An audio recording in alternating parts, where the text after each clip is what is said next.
Hi, I'm Natalie Dadamio and welcome to my channel.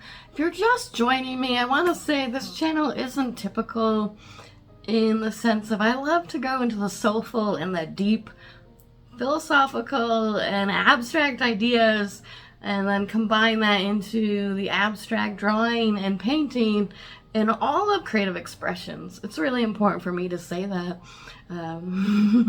because, we should all live into our truest expressions and not limit ourselves and narrow it down. At least that's my belief, and that's why I'm making this channel.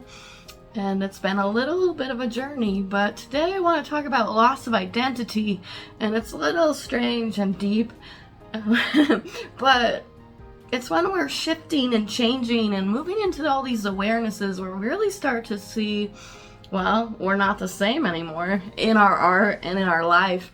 And sometimes that's unsettling, ungrounding, nerve-wracking, but we can really take the loss of identity and apply it into our writing, our creative process, the abstraction. And that's what I'm interested in doing in this video. So I'm going to show you a little bit about what I'm thinking when I'm going into the unconscious and just paying attention to all these awarenesses. And when we're really in a daily creative practice, we're really gonna dial into opening lots of doors, and things are gonna start to flood our conscious and move into our awareness. And when we follow those threads, well, a lot can happen in that process. Right now I'm just focusing on loss of identity and how we can siphon the unconscious and use that in our artwork and in the drawing, in the words, in the creative process. So I was making coffee this morning, and what happens when you're paying attention, when you're making a lot of artwork, when you're really in the flow, when you're open in the creative process, having a daily practice of all kinds of creativity, you start to come online and align with something more. It's beyond us, right? And so sometimes things just start to drop in. So I was hearing after the fires,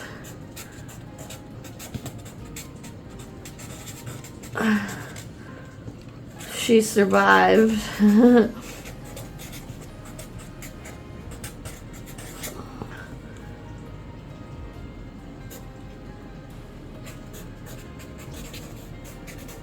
Her heart came online, came alive.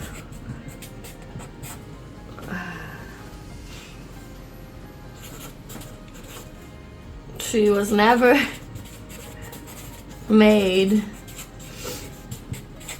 to be typical. So after the fire, she survived. Her heart came online, came alive. She was never made to be typical. I've been dealing with a lot of things right now in a transition period after a long, hard battle, let's say, for lack of a better word. But, it's also been going into my past of all pasts, and I'm going to use what's coming up for me, and it is deep, and, it doesn't have to be this deep for you, but I was always a very deep, soulful, inquisitive person. I didn't always share it externally. It used to make me feel awkward, and it still does at times. But this is what's important to me, and I have to share it forward and move in this direction. And then I would encourage you to do the same, whatever you're doing in art or life.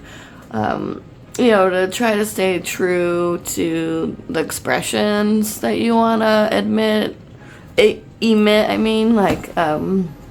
and try to Yeah, there's gonna be mistakes and there's gonna be like detours and maybe even dead ends sometimes in our creative process in our life.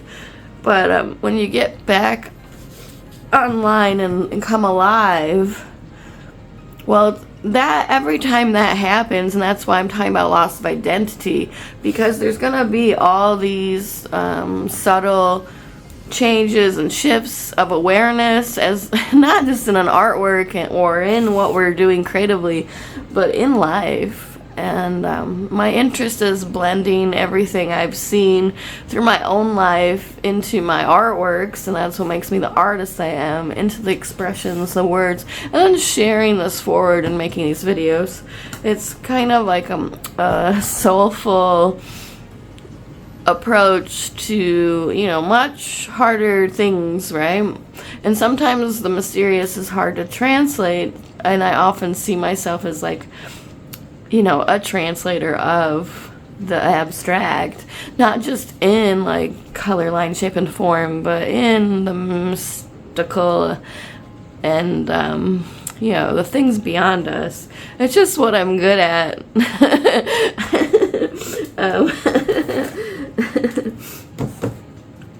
So what I wanted to do then is take this idea and move it forward into drawing and mark making.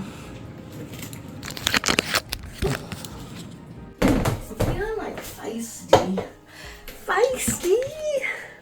So I'm taking the abstract concept of loss of identity, right? And this happens in a myriad of different kinds of ways throughout our life.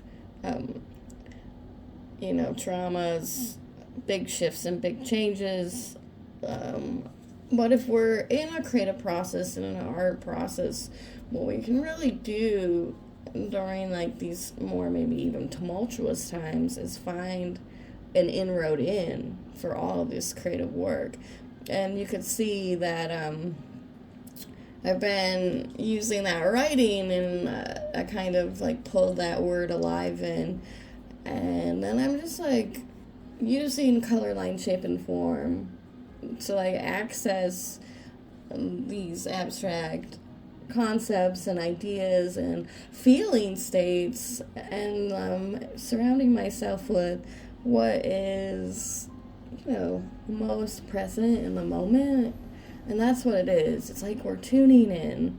It's just like a meditation and movement, right? But then we're adding color, line, shape, form, and energy, expression, and emotionality, I like to say. And like diving into that. Of course, we can think about the technical as well, like in regards to color relationships and composition, but I like to put that on the back burner and lean into like the energy and the emotion, and that's kind of really where intuition is coming from.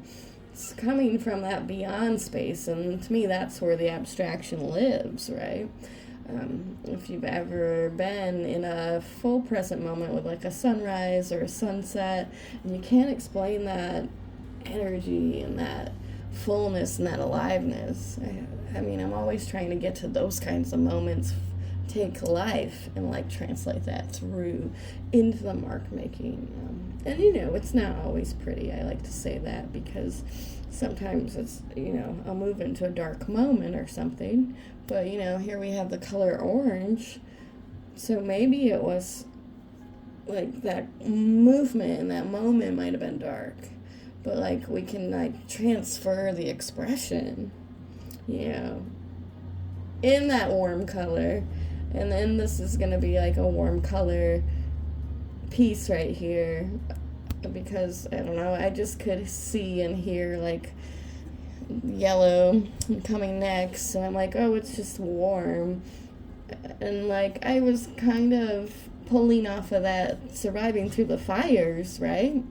But it doesn't necessarily mean, it does sound dramatic, doesn't it? But it doesn't mean like we really have to interpret it so literal, right? And that's when we get abstraction, because it's through mark making and through line and through form and the shape, and kind of like accessing that energy and emotion where you're gonna give it its own description, but in a subtle and vast and beyond kind of way.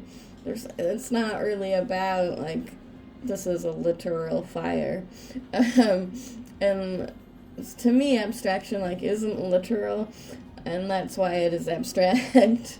I just think that's important to like say in regards to the way I look at abstraction and what's most interesting.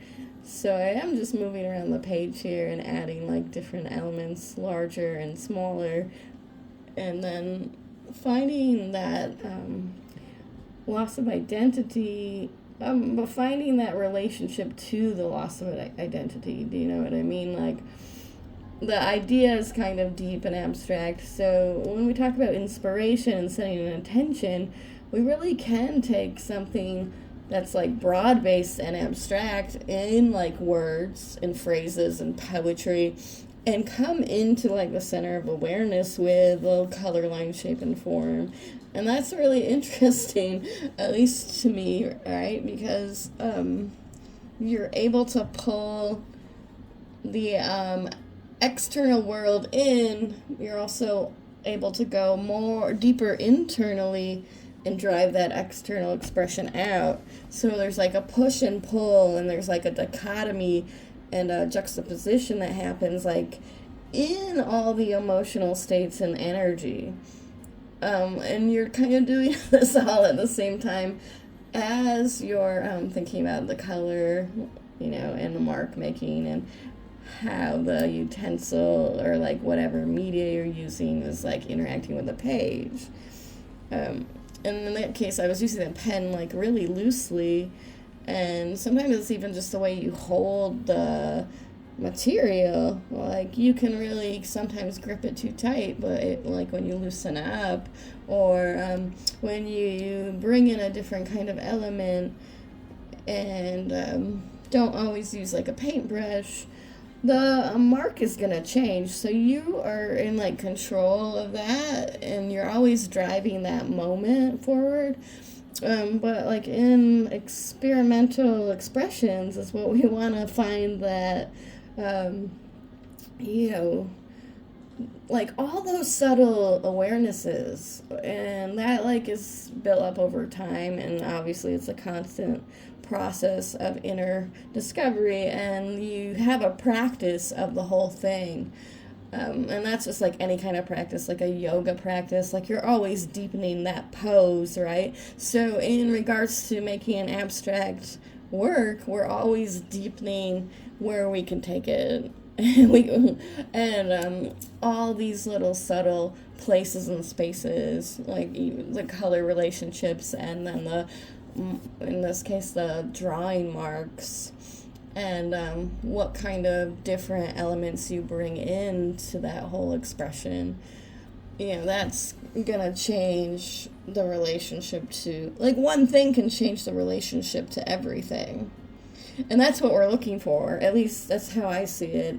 I mean, that's what I'm looking for in this piece, like those subtle shifts of awareness that, if I do this, and then how do I respond to that? And then it's a constant dance and emotion of emotion, right? In that wider ocean of creation itself. Yeah, that's intense.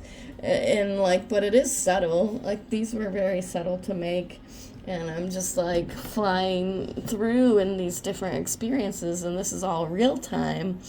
So you get the idea of sometimes there is a fast moment, but other times there is a slow, like, gentle release. So, but you want to play with those differences, the like lightness and the hardness and the slow and the fast, and kind of be able to create those kind of energetic variations. So when we're talking about differences, it's not always so literal, at least, and we want to kind of bring in that emotionality and the expression. And when we talk about loss of identity, we can kind of reclaim ourselves through this process, and that's what's most exciting to me.